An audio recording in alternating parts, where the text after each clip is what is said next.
Bismillahirrahmanirrahim. Assalamu alaikum. This is Asad Yaqub, and in this video I'm going to tell you examiner's third criteria for Ielts speaking and how to achieve good bench score in this third criteria. Basically there are 4 criterias and each criteria is equal to 9 bands, and then there is average bench score. So the third criteria is grammar range, or we call it grammatical range and accuracy. Now, the third criteria is this, and whenever examiners check your grammar and your accuracy, what do they mean by that? First of all, there should be a wide range of grammar that is used.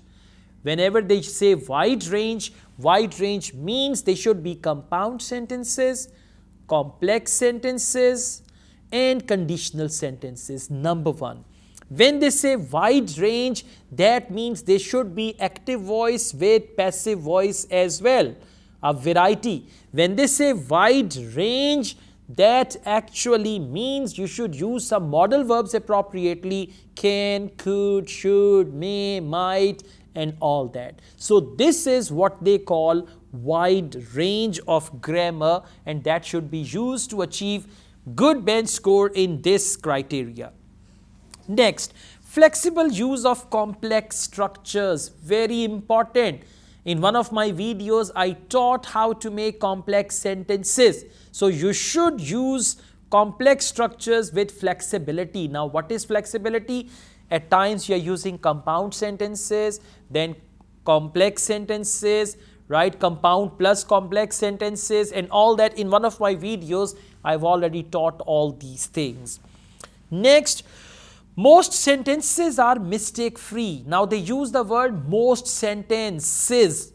Even in 7 band criteria, they accept rare mistakes, right? So if you produce most of your sentences and those sentences are mistake free means accuracy. The criteria is grammar range and accuracy. So if you produce mistake free sentences, definitely they will come in accuracy. Next, produces natural language. Very, very, very important. What we do, because we come from Urdu medium, Hindi medium, Punjabi medium, Bengali medium, Nepali medium, and when it comes to English, we always translate from our mother language to English. And when we do that, then our language loses its natural style. In Urdu language, we've got an idiom. When someone is happy, we say, Mera dil khushi se baagh baagh ho gaya. My heart is garden with pleasure. Now, if you translate, my heart is garden with pleasure, and you say that in English, that is not going to be natural. Now, what's the solution? The solution is you need to learn a variety of collocations. Collocations. Now, what's a collocation? Collocations are the words which are used together by native speakers. For example, an important choice, a vital sign, important choice, vital sign, right, or other words like that. So there is a book of collocations. You can find that book on Google, and if you learn those collocations, only then your English is going to be natural. Otherwise, if you produce your sentences from your mother tongue, then your sentences are not going to be right.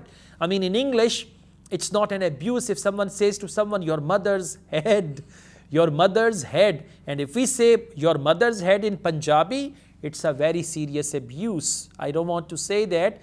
Fer kinde buta galan kadda hai, okay? Yeah, your mother's head. In English, it's normal. Yeah, why? My mother's head, okay, that's normal. Say that in Punjabi, and then see, he will open your head.